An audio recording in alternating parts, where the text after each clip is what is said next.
entre la rabia y la ternura, que es un concepto que él acuñó, de hecho el nombre de su disco. Entre la rabia y la ternura es la rabia por las injusticias que existen en la humanidad, y para decirlo más sinceramente, como lo decía Ali, las injusticias creadas por el sistema capitalista, ¿ok? La desigualdad, la falta de democracia, la falta de... Eso... Un hombre que iba y decía, tengo ganas de llorar y voy a llorar. Y lloraba con una guitarra, ¿sabes? Y te contaba su vida y te contaba, como hablaba Daniel hace un rato, en Canción para Acordarme, de su vida, de su infancia, con un nivel de honestidad. Hola, hola, ¿qué tal? Esto es América Dialoga, un espacio para la interculturalidad desde una visión pedagógica por la vida y la justicia. Esta es la señal de Oyeven 106.9 FM para volver a la radio, la alternativa ecológica. En la coordinación de producción, Angélica Miró, Fran Tobar en la dirección general, todas y todos bajo la filosofía del movimiento ecologista venezolano MEVEN.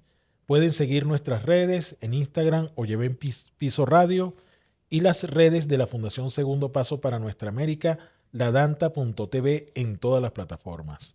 Este servidor, Ricardo Romero Romero, tiene el placer, y me disculpan todos mis invitados, a todos los que quiero y han estado acá en América Dialoga, pero este quizás va a ser el programa más especial de toda la temporada, de todo este año 2025, porque vamos a hablar de un tema que a mí en lo particular me conmueve, un tema del que soy un gran militante y no lo digo de una manera arrogante, lo digo más bien porque es lo que me enseñó mi madre, es lo que me ha enseñado la vida. Y hoy vamos a hablar de la ternuridad, sobre todo de la ternura en Ali Primera, en una filosofía de la ternura. Y de eso vamos a tener a dos invitados de lujo. Vamos a tener acá a Daniel Yegres y a Eduardo González. Bueno, Daniel de Humana, de Los Pecaya. Daniel es un realizador, un músico, un productor, el director de la película Ali Primera, de esa gran película venezolana multipremiada. Y bueno, Eduardo también de Humana, también una persona que hace muchas cosas, y es el actor que encarna a Ali Primera. Creo que quedó perfecta esa película con esta dupla que tenemos aquí hoy. Bienvenidos, Daniel Yegres y Eduardo González. Gracias, Ricardo. Qué felicidad compartir contigo y que justamente evoques a tu mamá, que hemos hablado mucho de ella en estos días, a tu mamá que te enseñó a no cazar las mariposas. Eso vamos a hablar hoy. Hablar de Ali es un acto de amor. Hablar de Ali es un acto de rebeldía. Y yo creo que hablar de Ali y mostrar a Ali y proyectar a Ali es un acto subversivo en cualquier parte del mundo. Y eso es lo que estamos haciendo. Ahorita hemos recorrido el mundo con esta película. Realmente estamos muy contentos del trabajo que se hizo con todo el equipo, aquí con Eduardo, pero está Juan Carlos Yegres, Saude Ceballos, Humberto Lira, y bueno, el equipo era una cosa increíble. Éramos 111 personas en el equipo técnico y 700 actores. Fue una locura, fue una convocatoria de amor para hacer esta bella película que en este momento va al Oscar a representar a Venezuela como la película, mejor película internacional. Acabamos de ganar la Mariposa de Diamante en Moscú, que es un premio que otorga la Academia de las Artes Cinematográficas Euroasiáticas. O sea, todo el bloque euroasiático se une para hacer una sola academia y otorgar premios a la mejor película del año, y Venezuela ganó la mejor película no euroasiática. Y así, bueno, hemos recorrido muchos lugares, Shanghai, en España, en Estados Unidos, en Francia, en Latinoamérica, y seguimos recorriendo el mundo con Ali, mostrando su filosofía. Eso quiero que hablemos. ¿Cómo te sientes tú con eso, Dorrit? Bien, feliz de la vida. Eh, y contento de esta convocatoria tan bonita para encontrarnos con este personaje tan importante sobre ese asunto de la ternura, ¿no? Porque creo que él, en particular, es un hombre que aportó mucho en su discurso, en su canción, en su obra, pero también en su conducta política y humana, en ese camino. Entonces, bueno, feliz de la vida de hablar de eso. Bueno, interesante que te haya tocado, Eduardo, hacer en la interpretación de un personaje que para nosotros los venezolanos y para los revolucionarios, porque Ali trasciende las fronteras, sabemos lo doloroso que representó ese momento en el que él, bueno, pasa al otro plano, pero además eso hizo que trascendiera más su obra y que en este momento estemos reflexionando sobre su pensamiento. Vamos a ir más allá de ese Ali Primera, militante de la causa revolucionaria. Vamos a ir más allá de ese Ali Primera conocido como un ícono de la canción de protesta. Entonces, vamos a concentrarnos en este momento, y les pido ese favor, en sus letras. Esas letras, que son unos grandes poemas, pero esas letras que retratan lo humano, eso que va más allá de lo partidista, que va más allá de lo que muchos consideran la real política. Ali fue más allá de la real política. Háblanos de esas canciones, por ejemplo, que tú consideras que tienen ese amplio espectro de tocar y de conmocionar. Tú sabes que ahora que dices eso, inmediatamente recordé todo el proceso que vivimos con Manuel y Jesús en el estudio. Antes de rodar, tuvimos que producir un montón de temas que eran diegéticos, es decir, los temas que se iban a cantar en la película, pero también otros temas posteriormente que eran extradiegéticos, digamos, que acompañaban las emociones de la película. Pero hay uno en particular que a mí en la búsqueda, pues tenía que escuchar todos los temas y escuchar las letras, porque había pocas cosas que leer. Vamos a decir, si hubiese sido un diario de Ali Primera, si tú dices, bueno, tengo que aprender a este personaje, ¿cómo piensa este señor? La mejor y más pura fuente es su música. Ahí tú escuchas cómo evoluciona el hombre. O sea, los últimos discos era un ser humano que pensaba distinto al primer disco. Y entonces hay temas, por ejemplo, que a mí me hacía llorar permanentemente. Cada vez que lo ponía para escucharlo, para tratar de entenderlo, que se llama Cuando llueve llora el sol. Es un tema que yo decía, Dios mío, pero ¿qué es lo que le pasa a él? Y era estar profundamente enamorado de un amor imposible, de un amor que sabes que tiene fin.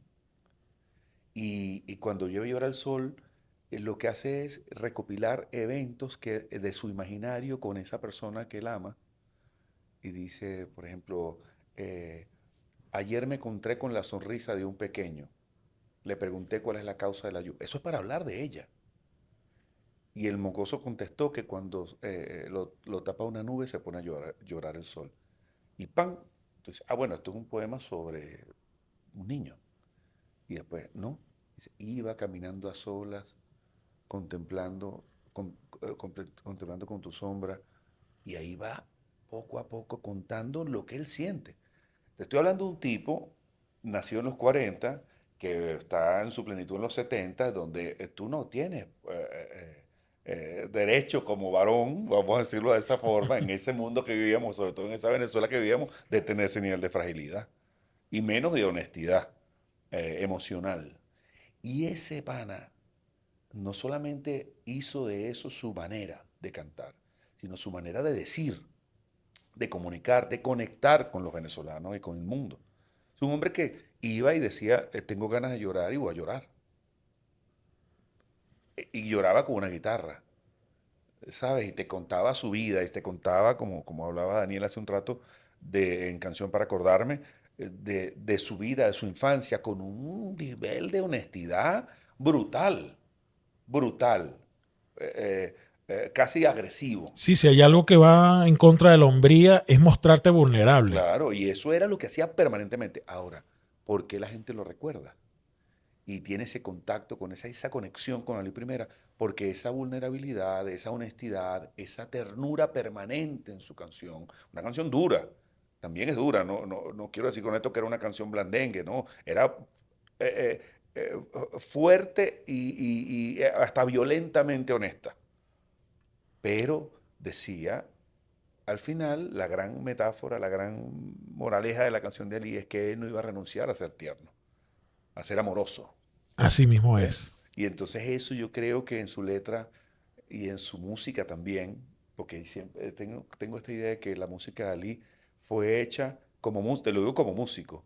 Los músicos vamos permanentemente buscando cosas, recursos. Pero es que Donde fíjate, crear. Eduardo y Daniel, eso que estás diciendo de la música, lo percibo yo en esos primeros acordes, por ejemplo, de la canción Dispersos. Ajá. Fíjate, esos acordes tan nostálgicos, tan melancólicos, donde él está cansado de ver cómo en el caso de la lucha de la izquierda en la época,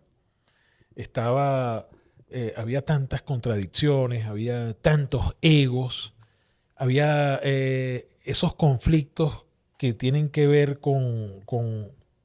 digamos, con pensar imponerse al otro, y él toca con esa canción Dispersos, pero lo que primero conmueve a la piel, conmueve al oído, es esos acordes con los que inicia esa canción.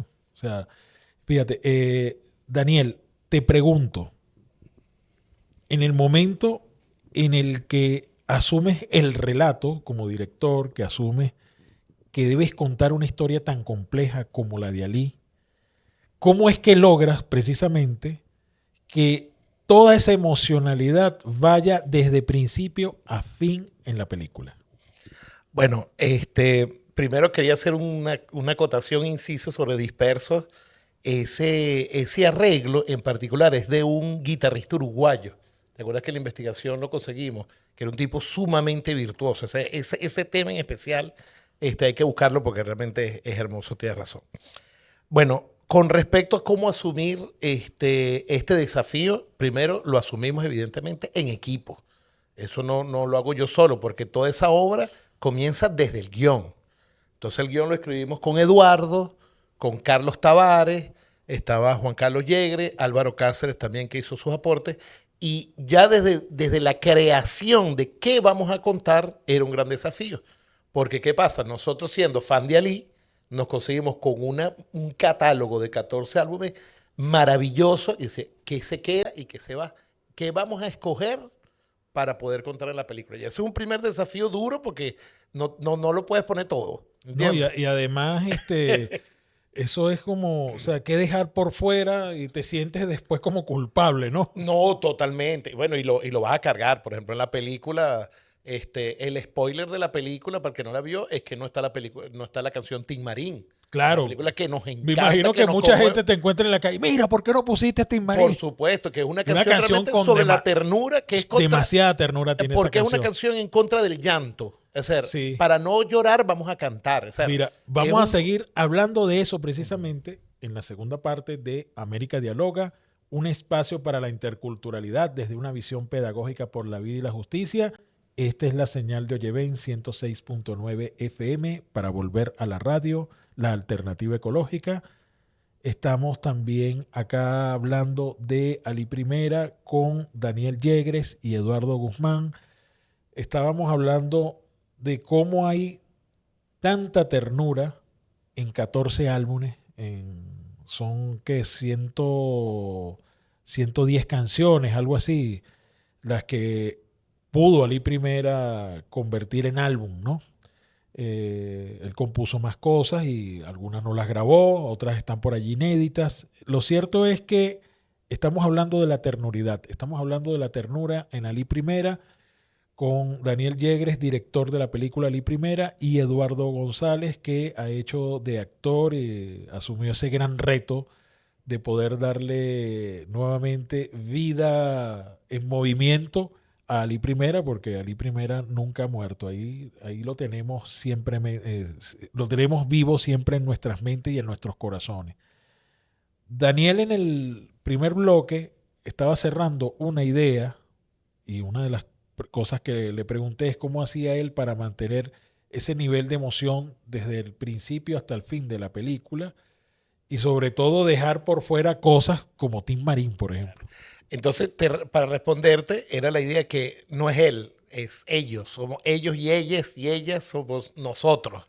El equipo de nosotros, que es ese equipo de guionistas donde comienza el relato realmente, es donde nace el cine, en la página en blanco, se propuso crear toda una narrativa en el espíritu de Ali entre la rabia y la ternura, que es un concepto que él acuñó, de hecho el nombre de su disco.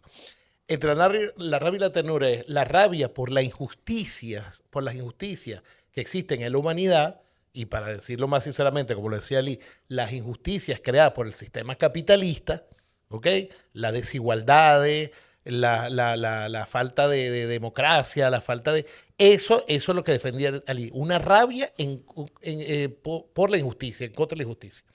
Y por el otro lado, la ternura, que es esta manera de evocar la humanidad, porque eso es un concepto que él también trabaja mucho, y es la idea precisa de que todos los seres humanos somos una gran familia y que somos hermanos. O sea, yo lo siento en su canto. Entonces, nosotros congeniamos ahí todos juntos en que ese relato tenía que ser en ese rango, entre la rabia y la ternura. Y por eso es que esa emocionalidad de Lee tenía que llegar hasta el final. Claro, contamos con un elemento muy interesante, es que Ali Primera ya per se es alguien muy amado en el público venezolano, en el público latinoamericano. Y cuando ya la gente entra en contacto con su canción, inmediatamente entra en un mood, vamos a decir, emocional, que te permite tú contar esa narrativa. ¿Entiendes? Entonces, así que creo fue construido el guión entre todos, con el gran maestro Carlos Tavares, que son los grandes aportes, o Eduardito, como te está diciendo Juan Carlos, Álvaro y yo, y ahí creo que logramos como captar una esencia. Evidentemente, esto es una versión subjetiva de nosotros como equipo, de la versión de Ali Primera, cómo nosotros lo interpretamos y lo reinterpretamos en nuestro tiempo. Pueden haber 1 millón de películas de Ali Primera y sería 1 millón de películas diferentes de Ali Primera. Pero nosotros tratamos de captar ese espacio de la ternura como algo que fuese un hilo conductor hasta el final, sin perder la idea de la rabia, porque era un tipo que estaba rabioso contra el sistema, porque quería cambiarlo. Y eso es lo que daba esa fuerza de voluntad, ese ímpetu que tenía él, esa pasión para poder hacer un mundo mejor, un mundo más justo. Pues. Bueno, fíjate, en este caso, Eduardo, estamos viviendo en un mundo de contradicciones. Desde que yo, digamos, tengo uso de razón, he vivido la contradicción. Me tocó con mi mamá y con mi padre, por ejemplo. Mi mamá comunista, mi papá deco. Ya ahí había como un choque. Casa divertida. Sí. Sí. Sí. Sí.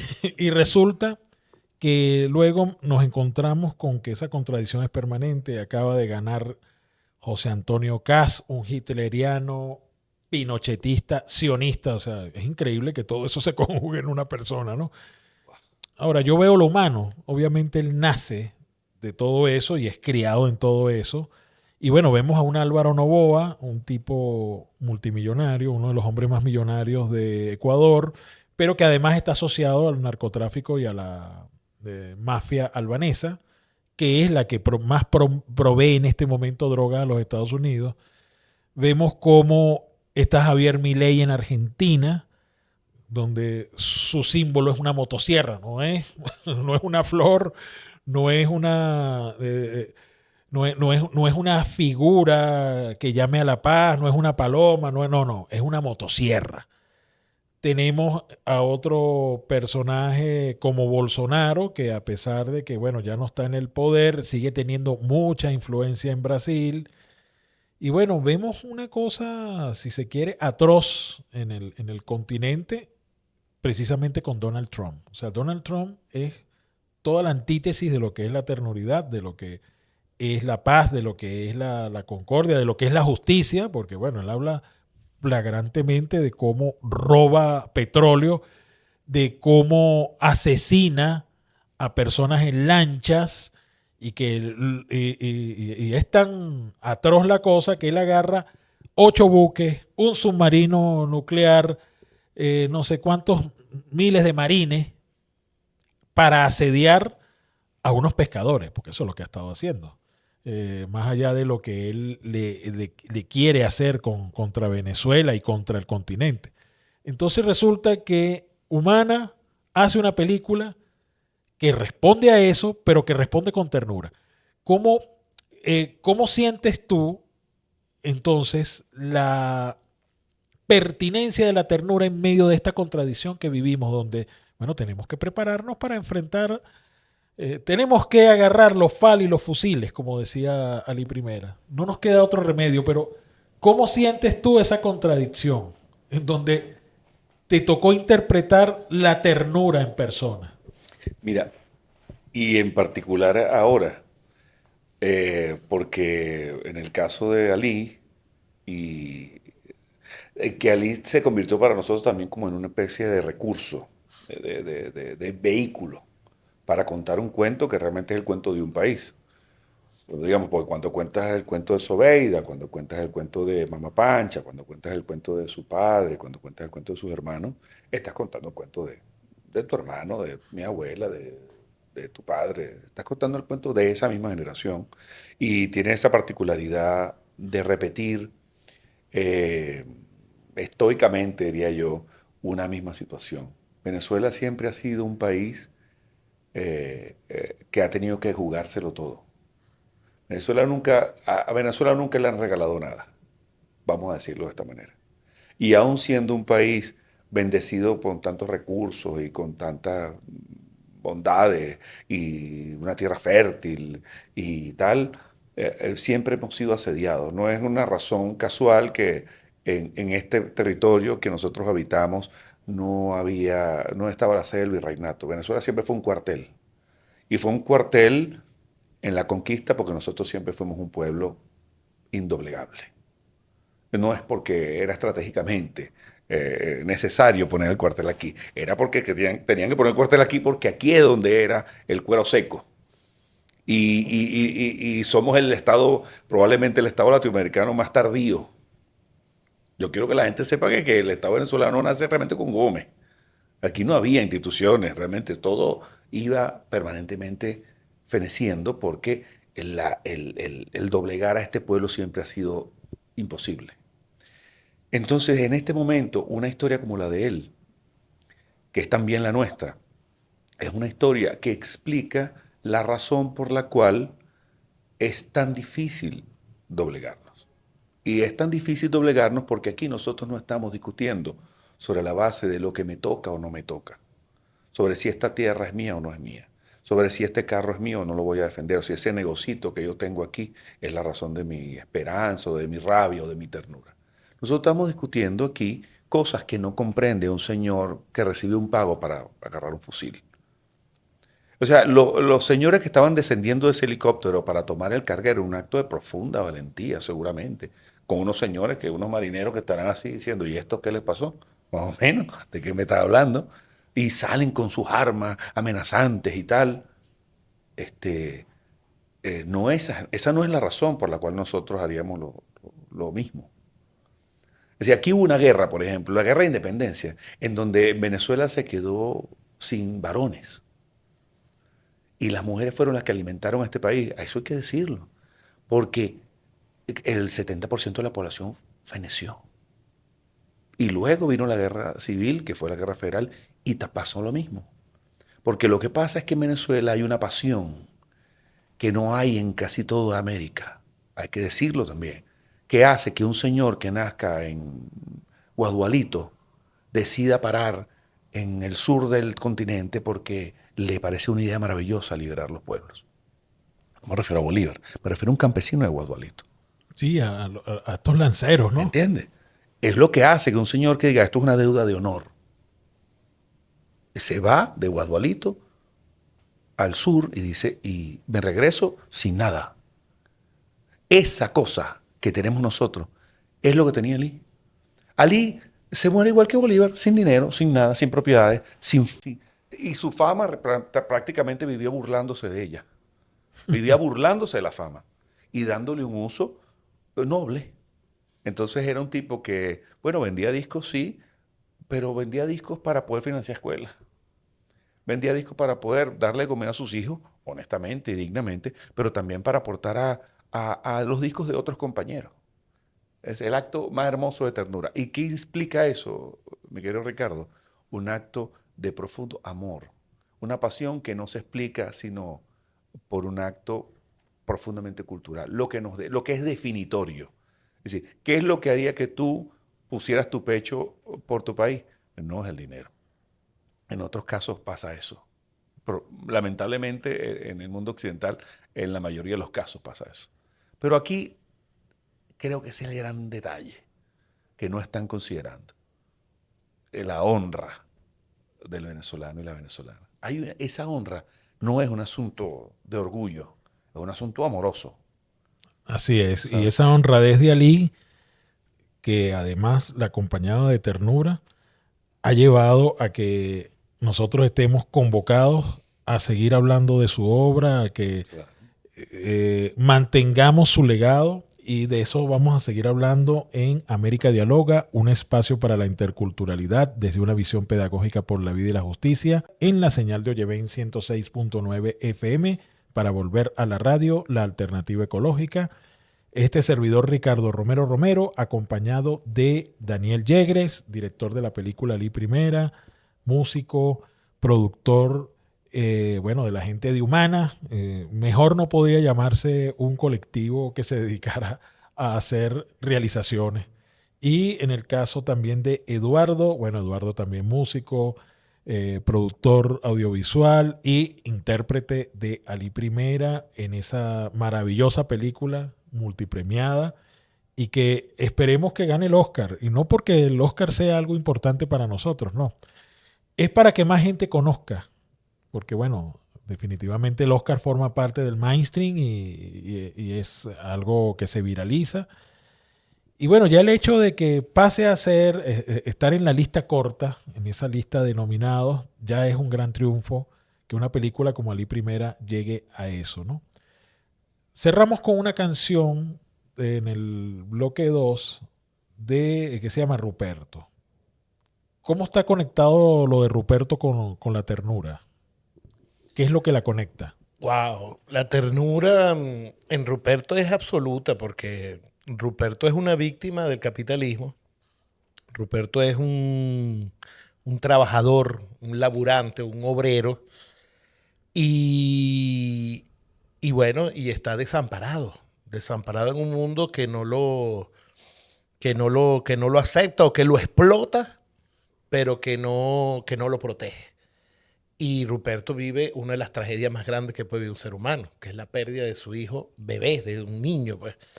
Entonces imagínate esa fuerza, esa canción que te va metiendo Ruperto, que va subiendo las escaleras hacia su cerro, y tú ves la imagen de Ruperto con un sarcófago de niño en el hombro.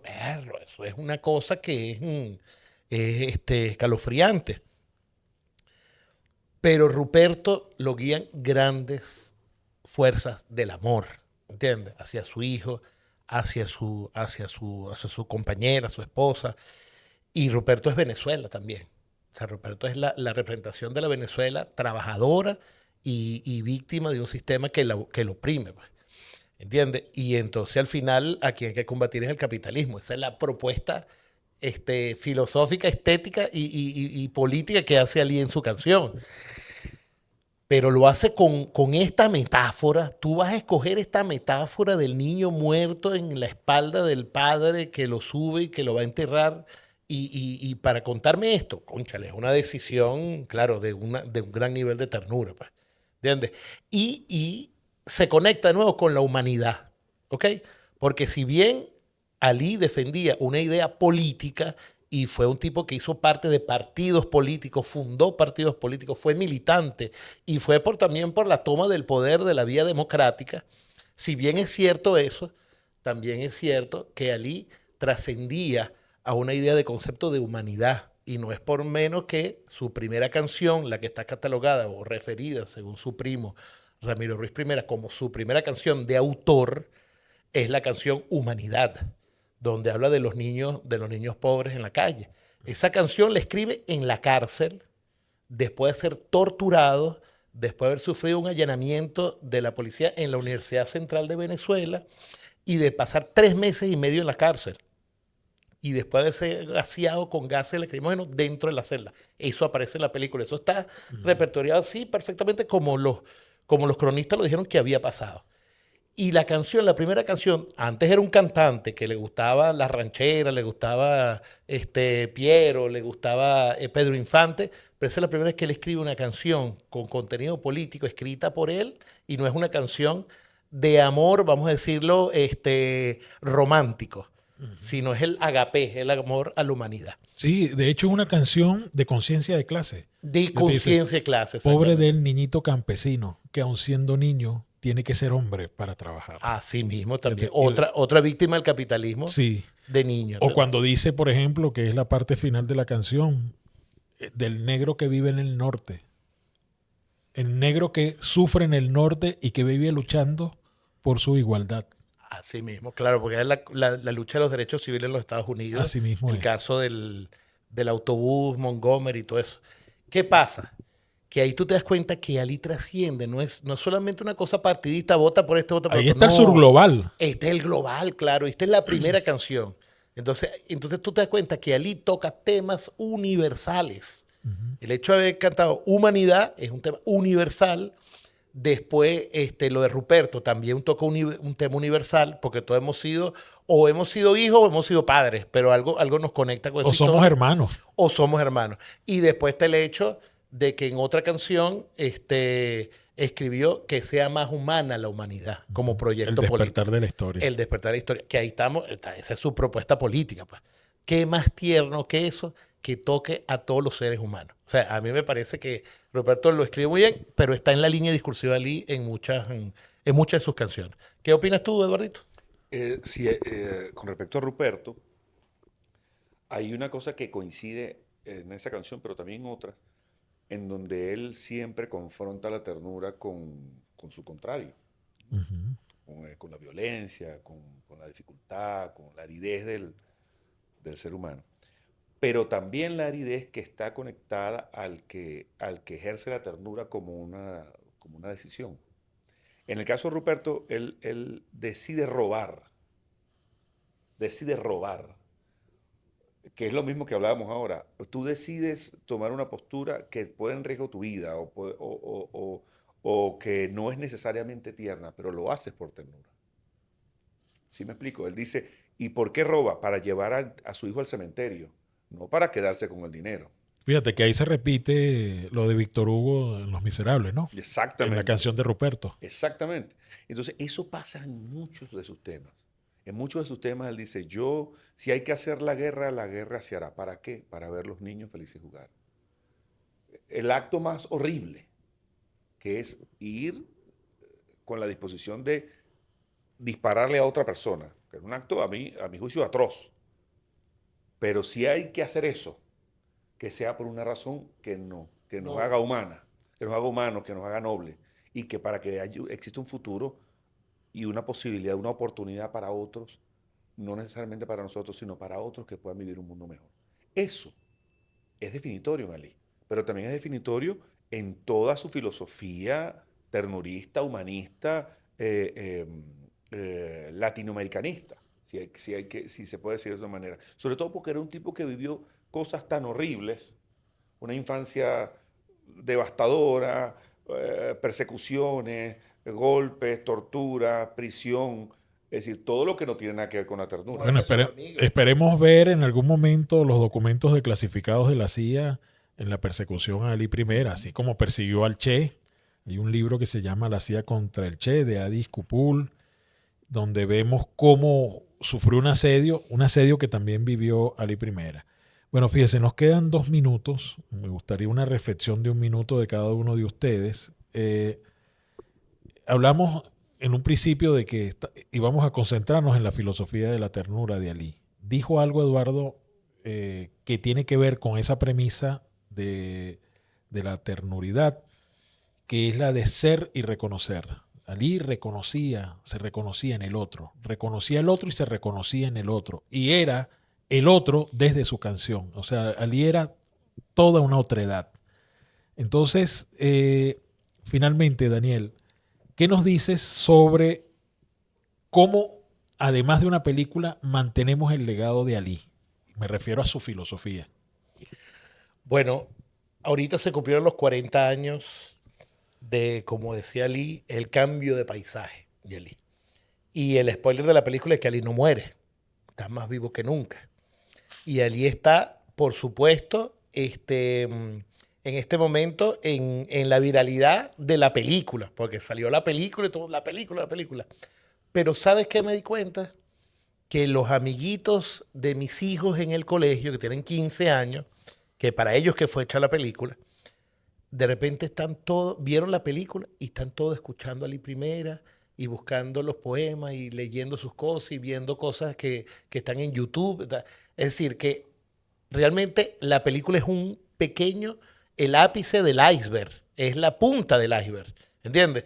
Porque la película lo que te hace es que te invita a que vuelvas a revisitar a Ali Primera. Y ahí yo dije, bueno, esto está ganado, porque ahora tenemos unos chamos de 15 años, de 14 años, que están buscando, ay, este tipo existió, y este tipo quién era, y empiezan a buscar las otras canciones que no están en la película. Entonces, bueno, yo creo que ese es el trabajo, ir a fomentar ese elemento inspirador que Ali lo crea, porque Ali es la chispa, nosotros lo que tenemos que esparcir la chispa. Así O sea, es. llevarla a los liceos, llevarla a los colegios, llevarla a los espacios donde están los chamitos, para que ellos prendan esa chispa y sigan con su legado y con su recuerdo y con su energía, porque ellos la tienen, ellos se identifican en Ali Primera. ¿Entiendes? Es interesante porque los chavos aquí se me dicen, no, este tipo era tremendo rockstar. Y yo, bueno, es que es anacrónico, porque Ali Primera no se considera rockstar, pero sí lo es, Pero sí tiene lo todos era. los elementos. Era un gran rockstar un rockstar. sin la mediática. Claro, tú no lo hubieses dicho en una reunión del partido, o llamen al rockstar Ali Primera para que cante aquí por una canción de solidaridad por Uruguay, no. Pero sí era un rockstar, tiene todos los elementos, y eso lo conecta con ciertos elementos, pero lo importante es que están escuchando a Ali Primera y que Ali Primera los lleva a una reflexión sobre el mundo. Y entonces Ali Primera habla de Yankee Go Home y justamente es de actualidad. Es de actualidad, sí. ¿Entiendes? Cerramos con Eduardo entonces. Una reflexión final. Mira, yo creo que en este momento tan duro que vivimos y en Venezuela, pero también en el planeta en general, que vivimos esta cosa tan deshumanizante de la cultura de la cancelación, del bloqueo en las redes, de la frivolidad como un acto, a mi juicio, inhumano.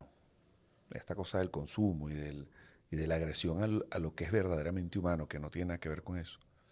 Tener una conducta como la de él, que es simple y llanamente comprometerte con algo, comprometerte de verdad, en amar algo, en querer transformar las cosas, ser una persona solidaria, querer a tu familia, querer a tus congéneres, hacer algo por este lugar que nosotros llamamos mundo, planeta, como lo quieras definir, ya es una cosa hermosa. Y yo siento que eso está vigente. Creo que eso es lo que nos va a salvar al final de cuentas. Y hay que seguir adelante, como decía él, en este combate por la vida. Hay que luchar todos los días para ganarle una a las grandes corporaciones, ganarle a las redes, ganarle a la mentira y ganarle la batalla en favor de la humanidad y de la ternura. Bueno, muchas gracias Eduardo González, muchas gracias Daniel Yegre. Hemos llegado al final de América Dialoga, un espacio para la interculturalidad desde una visión pedagógica por la vida y la justicia en la señal de Oyeven 106.9 FM para volver a la radio, la alternativa ecológica. Recuerden seguir nuestras redes en Instagram, Oyeven Piso Radio, y las redes de la Fundación Segundo Paso para Nuestra América, ladanta.tv, en todas las plataformas. Este servidor, Ricardo Romero, despide América Dialoga. Hasta la próxima.